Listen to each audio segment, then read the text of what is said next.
Hello mga kakondo! Another day, another condo. So, andito tayo ngayon sa Muñoz.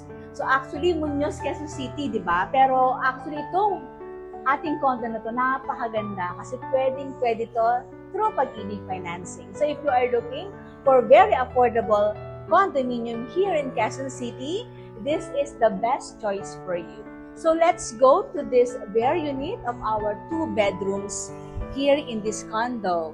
So, when you come inside, meron na tayong kusina na may kasamang, syempre, meron na tayong cabinet dyan.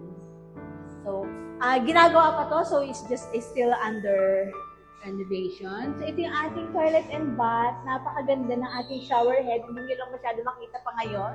Madilim.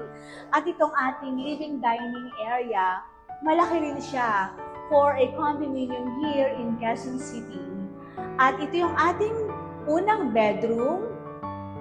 So lahat ng bedroom natin dito, meron siyang bintana. Meron na rin siyang, of course, na abang para sa ating aircon.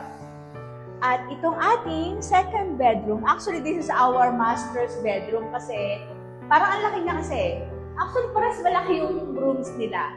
So for this price sa dalawang bedroom here in Quezon City, this is really one of the best price that you can have.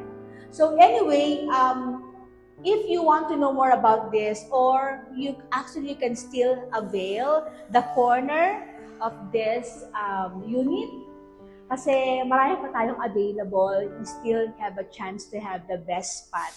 You can message me through Viber, WhatsApp, or Telegram in the number that I'm going to include in this video.